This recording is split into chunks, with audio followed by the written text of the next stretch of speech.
Do you remember when everybody was saying, let's ditch Real-Debrid and move over to TorBox? Well, that advice may not have aged very well because yesterday, the 31st of July, TorBox made some massive changes to their terms of service and their privacy policy. And after reading through all of those changes, there's 5 major ones that you need to understand if you're currently using this service or if you are planning on using it. Some of the changes are understandable, but one of them completely changes the biggest reason why many people would want to use TorBox in the first place. So make sure you hit that like button so this video can go out to as many users as possible, and let's jump straight into it.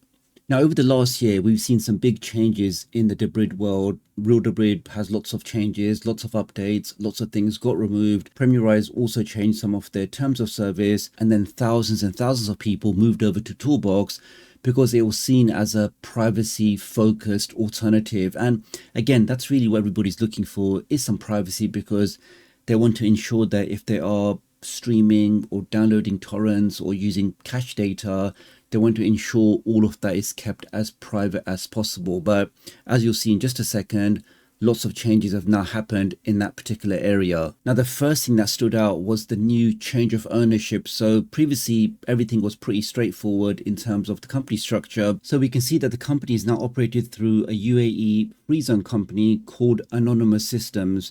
And then you have a second Delaware company handling the billing and legal requests. So why does this matter? Well, UAE free zones don't require public disclosure of beneficial ownership. What that basically means that it's much harder to identify who's actually now behind the service, because they're almost hiding behind shell companies or different entities. So it's very hard to track down who's running things. But that's really nothing compared to the next change, because now you are responsible, because we can see here clearly it says they describe themselves as a neutral technology service, and they specifically call out that we are not a file sharing service. So, and the important part is they now place 100% of the legal responsibility on you. So if you submit links, if you use torrent files, if you use magnet links, if you access cache material, all of that responsibility is now on you, because from TorBox's point of view, all they care about are lawful downloads, things like downloading Linux distributions, other files from public domain. That's all they're interested in. Anything else, any kind of movie, TV show, that kind of content, all of that responsibility now lies with you. So you can see, guys, why this is a massive change and a massive shift from how things were actually specified before. You can see here, guys, it does say clearly that you are now responsible for all user materials. You state that you have all permissions, licenses, consents, legal authority to submit, request, download, cache, retrieve, access, stream, transcode, all of these file transactions. All of that responsibility is now on you. And it says specifically that, and your use of the service will not infringe, misappropriate, violate any copyright, trademark. You get the picture, guys. So they're clearly saying all of this content, all of this stuff that you may want to do, all of that responsibility is on you, and it's nothing to do with TorBox.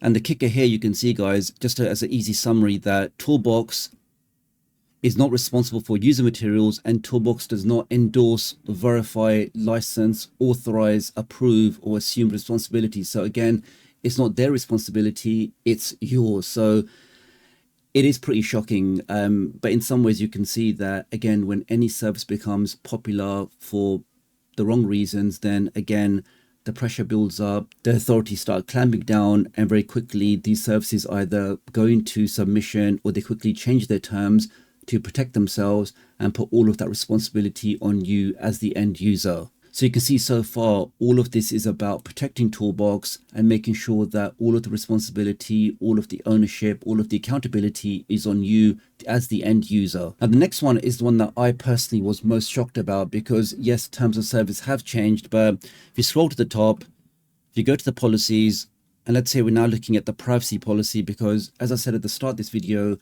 what everybody really should be most concerned about is privacy. So what are you doing with my data? Are you logging my requests? Are you looking at my IP address? Are you seeing where I'm accessing the content from? All of that is private data to me. So I need to know, you as a company, what do you do with this data? Now, previously, TorBox was built around privacy and they really collected minimal data. But now you can see again, guys, if you look at the privacy policy, here we can see the two companies again. So this is one company and then certain functions are now run with this other company. So again, changes from before.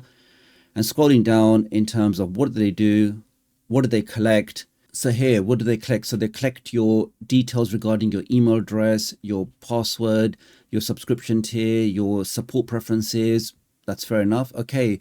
Then your subscription type, your payment details, your billing period, all of that stuff. And then further down, would you believe it, they now collect data like your IP address, your device type, what hardware you're using, what browser you're using, what app you're using, where you're coming from.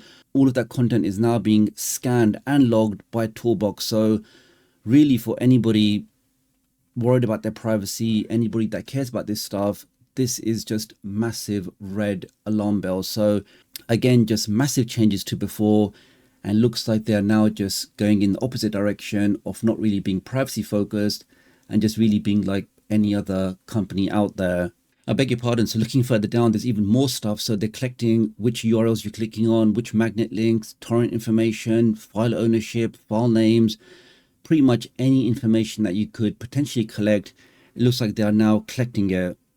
Just lots and lots of data collection is now being collected by TorBox. So it is pretty shocking. But again, I'm just providing the news. It's up to you to decide what service you think is most suitable for you. So, but you may say to me, who cares, Tech Doctor? They're collecting information. Who's not collecting information in the year 2026? Which I guess is fair enough. But the point is, what are they doing with this information? And you can see here clearly that when they collect this information, when they process it, they'll then use that information for any kind of copyright notices, any kind of counter notices, any kind of legal requests, security incidents, payment disputes, any of these reasons, they can now use that data more or less against you. So they're collecting that information, and if they get any kind of request from law enforcement, copyright notices, they'll then use that information and provide it to them. So that's really why I think this is a big problem, and people should fully understand exactly what these changes mean. Now, the last change, which may be the biggest change for many of you,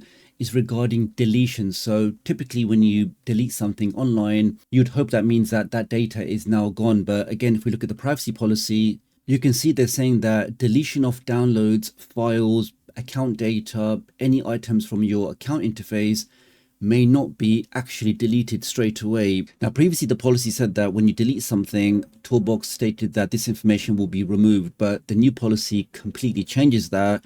And they now say that deletion only applies where it's reasonably feasible. And they specifically state that deleted information may still remain in certain logs, in backups, in security records, in legal records, in abuse records. And because of that, again, if there are copyright requests, if there are DMC takedowns, again, they have that information on you, even though you've decided to delete it. So this is pretty shocking, where your own data that you thought you controlled, that you thought you deleted, is still being held by this third-party company. And again, they can do whatever they want with it. They can process it, they can share it. It's really up to them, even though it's your data. So overall, guys, you can see this is a massive change in TorBox. Originally, people thought this was a very privacy-focused service, but as I've shown you today, and again, this is not my personal opinion, this is what anybody can read on the TorBox website. Look at the new terms of service, look at the privacy policy. All of these changes have now locked in. So I do think it's important people understand exactly the service they're paying for, or if they potentially were planning on moving to the service, you should understand what you are getting yourself into. And regardless of whichever Debrid service you decide to use, I do always think that you should use a trusted VPN provider, because if there's one thing that's very important, is to ensure that your personal data is kept as private as possible, particularly from your internet service provider, to stop them snooping on what you're doing, and more importantly, to stop them throttling your traffic. Because when you activate a VPN, all of your traffic is now fully encrypted, which means that nobody can monitor you, nobody can spy on what you're doing, and it really is just the best and safest way to stay safe online. I personally recommend IPVanish. If you scan that QR code, you'll get a special price just for Tech Doctor fans, and it really is the best way to support me and my work. So many thanks for doing that. So overall, guys, I just want to say this is pretty shocking news, pretty big news. I know lots of you have moved over from Real-Debrid over to this service.